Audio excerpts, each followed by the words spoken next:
Oke, saya mulai aja. Assalamualaikum warahmatullahi wabarakatuh. Selamat siang semuanya, teman-teman mahasiswa ya. Waalaikumsalam Oke, warahmatullahi wabarakatuh. mudah-mudahan dalam kesempatan hari ini semuanya dalam keadaan sehat ya. Untuk kesempatan hari ini kita memasuki pembelajaran ganjil ya 2001-2022, dan di sini kita akan mempelajari kaitannya dengan mata kuliah yaitu keamanan sistem informasi ya. Kalau kita lihat dari jadwal yang sudah tertera, ini merupakan jatah dari mata kuliah di semester 3 ya. Walaupun di sini ada beberapa teman-teman yang mungkin mengulang dari sini ada kakak kelas yang mungkin bisa mengulang atau mungkin pengen mendalami lagi ya. Nah, untuk mata kuliah ini namanya keamanan sistem informasi, dan seperti biasa ya, jumlah pertemuannya itu satu semester yaitu 16 kali pertemuan ya. Nah, 16 kali pertemuan itu ada 2 kali tes, yaitu ujian tengah semester dan ujian akhir semester ya. Jadi total total keaktifan dalam pembelajaran sekitar 14 ya, 14 kali pertemuan. Nah, untuk mata kuliah ini diampu oleh 2 dosen ya. Yang pertama saya sendiri, Abdurrahman. Terus nanti ada lagi Bu Manda ya. Dan kemarin sudah ada pembagian tim teachingnya.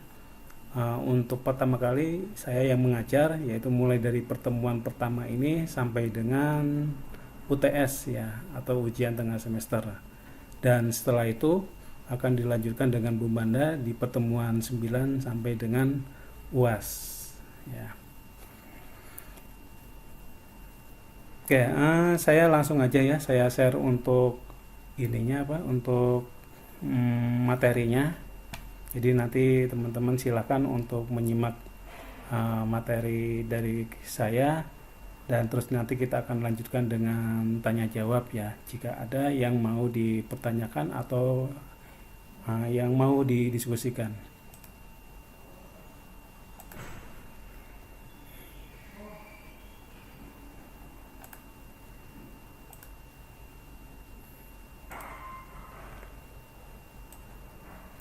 Oke, sudah kelihatan semua untuk materinya, PowerPoint-nya yang sudah saya tampilkan.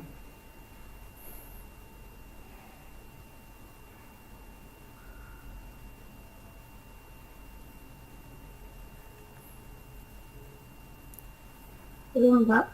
Hmm? Belum.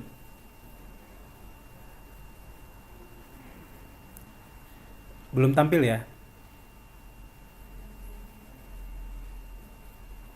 Sudah, Pak.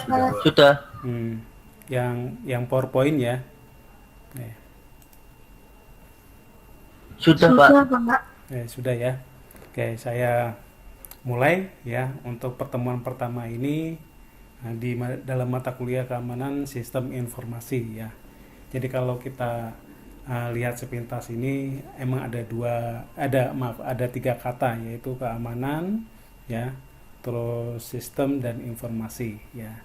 Jadi kita di sini akan membahas kaitannya dengan bagaimana sih keamanan dalam sistem informasi ya. Dimana sistem informasi itu cakupannya luas ya.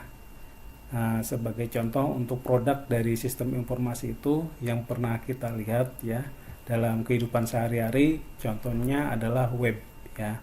Web merupakan adalah sistem informasi ya. Jadi sistem informasi itu mencakup aplikasi ya, aplikasi baik yang berbentuk desktop maupun mobile atau perangkat bergerak ya, yang bisa diakses di smartphone atau di HP, yang di dalamnya itu ada beberapa komponen yang saling terkait, ya, di mana di dalamnya ada sistem komputernya, ya. Kalau kita pelajari tentang sistem komputer, nah di dalamnya juga ada perangkat lunaknya, ada softwarenya, terus ada hardwarenya, perangkat kerasnya, terus ada brainware-nya, manusianya, dan tidak luput lagi yaitu namanya jaringan, ya, baik jaringan lokal maupun jaringan global. Akan tetapi kaitannya di dalam keamanan sistem informasi mata kuliah ini yaitu jaringan global yang bisa diakses secara luas. Itu ya. Jadi saya contohkan yaitu nama produknya sistem informasi adalah salah satunya web, ya. Dan tidak harus dengan web saja, ya. Jadi aplikasi yang bisa dinikmati dalam jaringan internet, ya. Oke, itu sepintas kaitannya dengan konsep dari keamanan sistem informasi. Untuk materi pertama ini, ya, yaitu kaitannya dengan manajemen keamanan sistem informasi, ya. Nah, sebelum masuk ke materi ini, nanti di perkuliahan dengan saya mungkin akan saya buatkan variasi, ya. Jadi tidak harus melulu kita menggunakan Google Meet, ya, tapi bisa menggunakan media yang lain yang pernah kita pelajari di semester sebelumnya. Nah, kita masuk ke komponen sistem informasi dulu di sini, ya. Secara umum dalam kaitannya komponen sistem informasi yang tadi saya singgung juga, ya, sistem komputer juga ada namanya software, ya, perangkat lunaknya. Nah, perangkat lunak ini bisa di sistem operasinya, bisa di dalam pembuatan programnya, atau bisa di program operasinya, ya, atau aplikasinya, ya, yang sering kita gunakan. Terus selain itu juga ada brainware-nya, itu kita sendiri, ya. Kalau tanpa manusianya memang tidak bisa, komputer itu tidak bisa dijalankan, ya. Terus ada hardware-nya, perangkat kerasnya, yaitu komputernya, baik nanti di sini yang sifatnya server maupun klien, ya. Karena kaitannya dengan sistem informasi itu ada komunikasi antara komputer satu dengan komputer yang lain. Nah, di sini ditambahkan JARCOM, jaringan komputer. Dan tentunya kalau kita terapkan dalam sistem informasi yaitu jaringan yang global atau yang berbasis internet. Itu yang menjadi salah satu komponen dalam sistem informasi. Nah, terkait dengan manajemen keamanan sistem informasi, ya. Nah, kaitannya dengan pengaturan, ya, pengaturan keamanan sistem informasi di sini biasanya ada sebuah tempatnya atau wadahnya, namanya perusahaan, ya. Dan di dalam perusahaan itu juga akan tentunya ada fasilitasnya, dan fasilitasnya itu juga nanti ada asetnya dan ada toolnya. Kalau aset itu kaitannya dengan bisa berupa perangkat kerasnya maupun perangkat lunaknya, ya. Terus ada lagi tool ini khusus untuk kaitannya dengan bagaimana mengamankan sistem informasi, ya. Jadi dalam tool itu tidak hanya sifatnya yang lunak, ya, yang biasa kita mungkin ketahui ada pengaman untuk passwordnya, ya, usernya, tapi kita di sini juga membahas bagaimana secara fisiknya, ya. Nah, itu terkait dengan manajemen keamanan sistem informasi. Jadi akan lebih mengkhususkan ke sebuah wadah, tempatnya adalah perusahaan. Di mana perusahaan juga di sini harus ada sistem informasinya. Ya, minimal itu yang mempunyai aplikasi. baik yang berbasis web maupun berbasis mobile. Nah, itu juga harus ada syaratnya, yaitu kalau kaitannya dengan keamanan sistem informasi, jaringannya juga harus global, ya, harus terkoneksi internet. Tapi kalau lokal ya belum bisa dikatakan sebagai terkait dengan manajemen keamanan sistem informasi. Terus, nah ini kaitannya dengan aset dan fasilitas ya. Nah, di sini tentunya juga harus ada perangkat kerasnya, komputernya, baik server maupun klien. Terus ada perangkat lunaknya, baik untuk sistem operasinya maupun aplikasi pendukungnya. Terus penggunanya, nah walaupun dalam pengguna ini bisa dibuatkan otomatis ya, ketika pengguna itu sudah meninggalkan perangkat kerasnya atau meninggalkan kantornya. Ya, terus ada data, ya. Nah, ada data. Nanti di sini data itu kaitannya dengan data-data di dalam database ya. Dan database sendiri nanti ada keterhubungan antara satu dengan yang lainnya. Dan ada prosedurnya, ada langkah-langkahnya ya.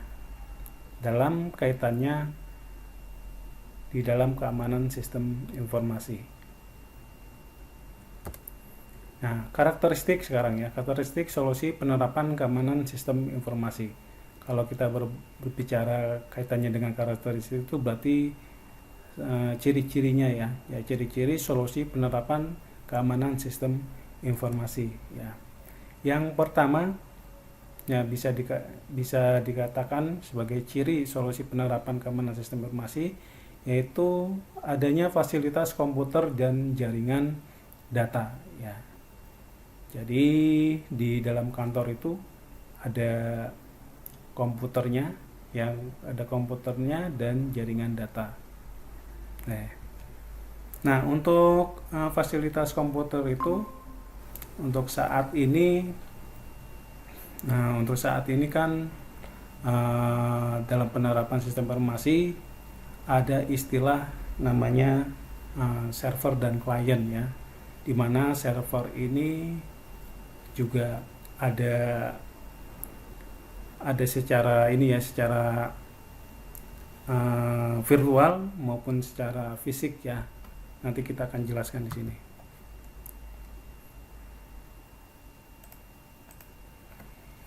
Oke, ini ya saya lanjutkan kaitannya dengan karakteristik solusi penerapan keamanan sistem informasi ya.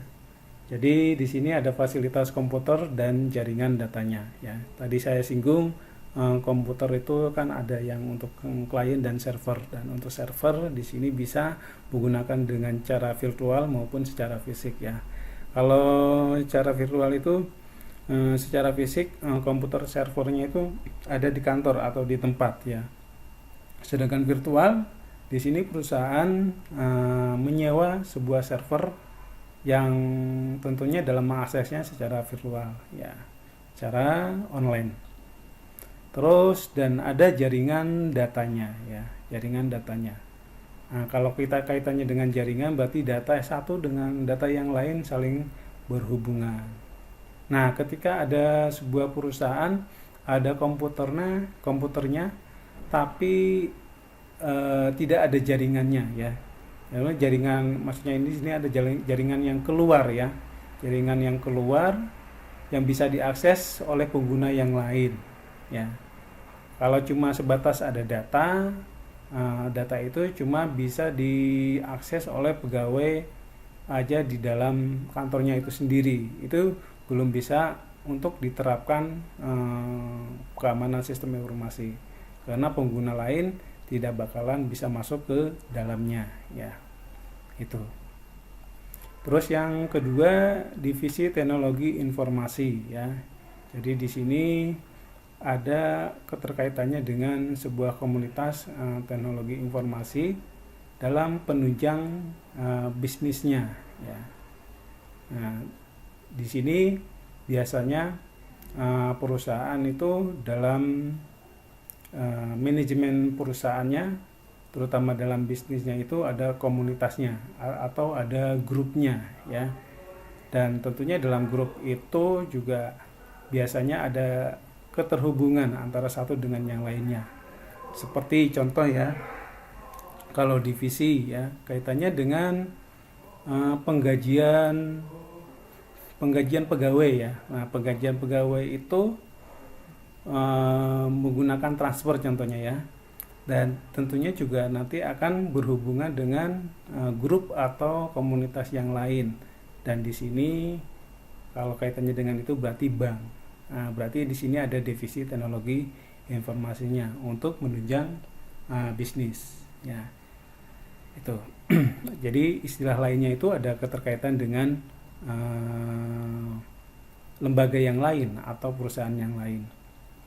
Terus yang ketiga, karakteristik untuk solusi penerapan keamanan sistem informasi yaitu memiliki data, informasi dan SJ ya, sistem jaringan ya. Ini hampir sama dengan yang di atas ya. Jadi kalau di sini lebih fokus ke datanya ya. Dan tentunya datanya ini juga bisa diakses di jaringan internet. Terus yang keempat, belum memiliki kebijakan tata kelola teknologi informasi ya. Jadi biasanya kalau yang belum memiliki kebijakan tata kelola teknologi informasi itu diperlukan keamanan sistem informasi. Dan biasanya juga ada tapi belum disempurnakan. Dan ada juga sekarang ini kalau bank itu ada yang bekerja sama dengan penjamin keamanan data ya, seperti OJK ya. Nah, itu salah satu dari kebijakan tata kelola teknologi informasi. Itu. Nah, kalau sudah bekerja sama dengan OJK, lembaga untuk keamanan sistem, dari perusahaannya itu tidak memerlukan lagi untuk pengelola untuk keamanan sistem ya. Itu yang menjadi karakteristik solusi penerapan keamanan sistem informasi. Lalu selanjutnya manajemen keamanan sistem informasinya ya. Nah,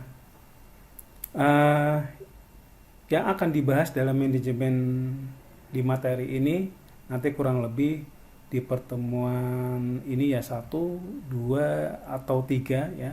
Kita akan berbicara yaitu tentang kejahatan komputer dan internet ya. Terus yang kedua, klasifikasi kejahatan komputer. Terus ada lagi istilah hacker, terus ada lagi istilah cracker. Terus nanti juga di sini kita juga harus mengetahui aspek-aspek dari KSI ya, keamanan sistem informasi, terus metodenya, caranya ya. Terus yang terakhir ada standar ya, standar KSI-nya. Jadi kalau kaitannya dengan standar itu berarti ada prosedurnya, ada langkah-langkahnya kaitannya dengan memenuhi keamanan sistem informasi. Nah, nanti ke depan kita akan bahas poin-poin ini ya, mulai dari kita bahas dari yang pertama kejahatan komputer dan internet sampai dengan bagaimana metodenya, terus SOP-nya atau standarnya dalam mengatasi keamanan sistem informasi. Nah, sekarang kita akan bahas dulu kaitannya dengan kejahatan komputer dan internet ya. Nah, di sini saya mendefinisikan kejahatan komputer berdasarkan atau menurut Thomas Porter ya. Yang pertama yaitu komputer abuse ya. Nah, komputer abuse ini kejahatan yang tindakannya itu disengaja ya, dengan melibatkan 1 sampai lebih ya, 1 sampai lebih ya, dari pelaku kejahatan, sehingga dapat diperoleh keuntungan bagi pelaku dan kerugian bagi korban ya. Jadi kalau kita melihat dari definisi ini, Jadi siapapun bisa melakukan hal ini ya. Nah, dan tentunya juga dilakukan dengan sengaja ya, dengan sengaja. Nah, contohnya seperti kalau kalau kita kaitannya dengan keamanan web ya, itu biasanya ada istilah hacker ya. Jadi orang-orang yang bisa uh, menjalankan akunnya seseorang ya. Ya. Nah, hal itu bisa dikatakan sebagai kejahatan tipe ini ya. Ya, itu tipe yang pertama ini. Tuh. Nah, dan syaratnya juga di sini korbannya ya, korbannya merasa rugi ya. Kalau kita lihat ada pembobolan, mungkin pembobolan akun ya, akun dari sosial media, atau istilah lainnya itu di ini ya, dialihkan ke akunnya dia, itu juga bisa merupakan kejahatan yang dikatakan di komputer abuse ini. Terus yang kategori yang kedua yaitu computer crime ya, yaitu tindakan melanggar hukum yang membutuhkan banyak pengetahuan komputer ya. Nah, kalau di sini lain lagi. Jadi sudah merupakan tindakan hukum ya, atau melanggar hukum. Nah, untuk hukum di sini itu juga tergantung dari negara masing-masing ya. Jadi yang dianggap sebagai melanggar hukum seperti apa aja di tiap negara. Jadi kalau tidak termasuk dalam hukum berarti masuk yang poin yang pertama ya. Tuh. Dan tentunya juga yang melakukan tindakan ini ya, tindakan hukum ini juga banyak pengetahuan kaitannya dengan komputer ya, baik yang untuk datanya maupun dan jaringannya. Terus yang ketiga yaitu computer related crime ya.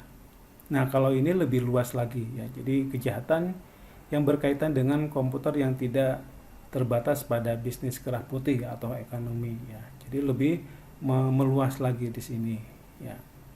Itu kalau yang kedua ini terbatas dari poin-poin dari hukum yang ada di dalam negara itu masing-masing. Kalau yang ketiga ini lebih luas lagi gitu. Itu kejahatan komputer yang dikategorikan oleh Thomas Porter ya. Terus ini merupakan tren internet ya, internet dan potensi kejahatan di dalamnya ya, menurut Profesor Eko Indrajit ya.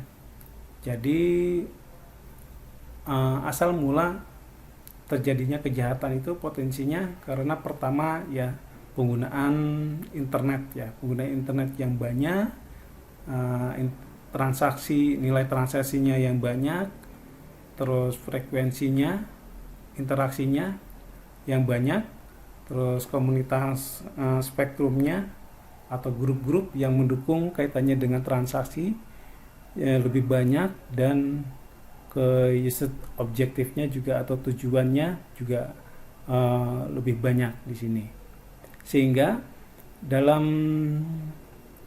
adanya kumpulan orang yang berinteraksi di internet dan memungkinkan juga ada orang untuk melakukan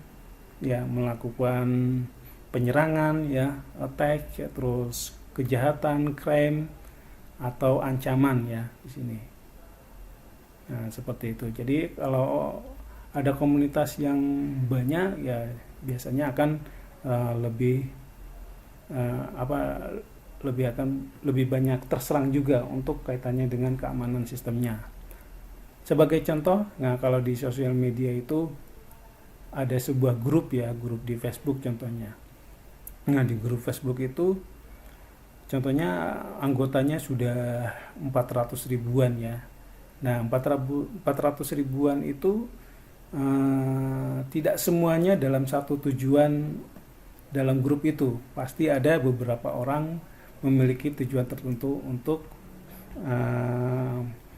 mengambil data ya, terus berniat untuk mendapatkan uang dari anggota-anggota yang ada di grup itu juga bisa ya.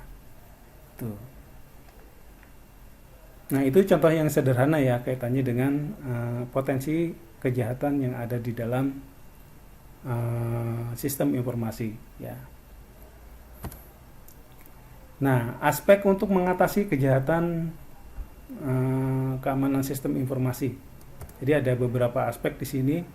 Yang pertama aspek dari teknisnya ya. Teknisnya nanti akan lebih ke IT-nya atau ke teknik informatikanya. Jadi bagaimana sistem ini tetap terjaga ya, supaya terfilter, tidak semua orang bisa masuk untuk kaitannya di dalam perusahaan ya atau data ya. Terus yang kedua dari segi bisnisnya. Nah, ini bisnisnya kaitannya dengan metode yang untuk kaitannya bagaimana supaya bisnis itu lebih aman ya. Jadi kalau di dunia bisnis itu ada metode-metode tertentu supaya dalam penggunaan data itu tidak banyak digunakan oleh semua orang, nanti akan dibatasi dengan hal-hal tertentu. Terus yang ketiga kaitannya dengan sosial. Nah, sosial juga nanti bisa diterapkan kaitannya untuk mengatasi kejahatan keamanan sistem informasi. Jadi di sini ada komunikasi antara penyelenggara, contohnya di sini perusahaan dengan anggotanya atau usernya atau lembaga terkait kaitannya dengan teknis penggunaan aplikasi di keamanan sistem ya. Itu yang 3 aspek mengatasi kejahatan KSI. Nah, keamanan komputer ya. Nah, keamanan komputer menurut David Ikoff ya. Jadi ini berdasarkan dari lubang keamanan ya. Biasanya kalau keamanan komputer itu kalau ada lubang-lubang celah itu, nah lubang celah itu dikatakan sebagai salah satu kesempatan orang bisa masuk ke dalam sistem itu ya.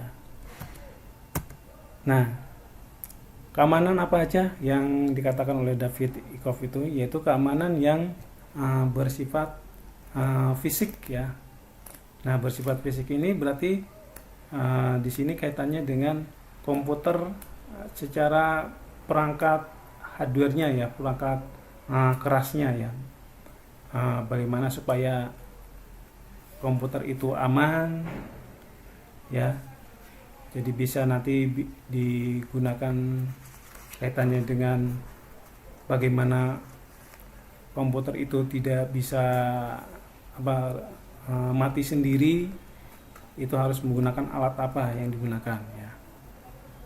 Itu kaitannya dengan keamanan sistem bersifat fisik.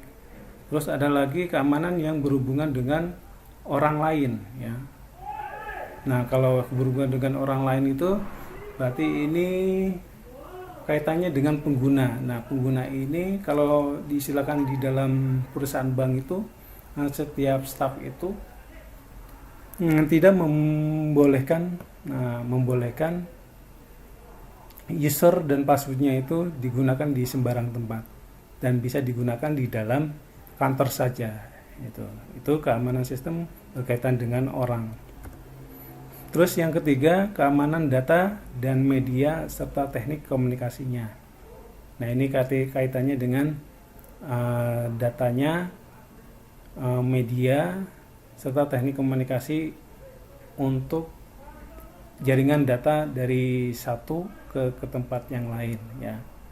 Jadi contohnya data sebelum bisa diakses diberikan passwordnya dulu, itu salah satu keamanan data ya.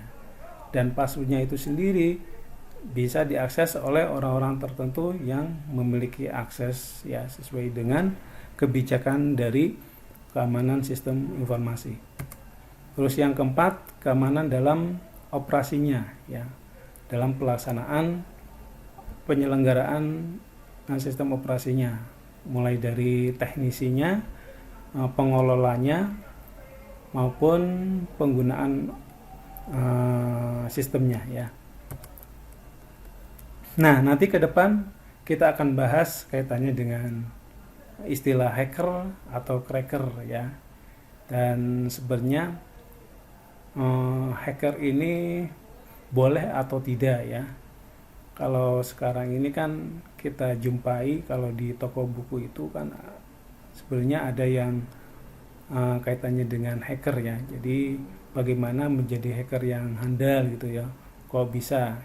Padahal di sisi lain ada yang mengatakan bahwa cracker itu adalah sebuah kejahatan, dan ada juga yang yang berbicara bahwa hacker itu diperbolehkan dengan hal-hal tertentu atau dengan syarat-syarat tertentu. Nah, kita akan bahas di pertemuan berikutnya ya. Itu.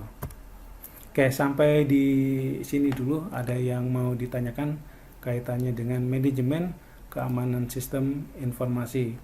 Dan mungkin hal ini kita baru pertemuan pertama ya sebagai perdana. Oke, silakan jika ada yang mau tanyakan.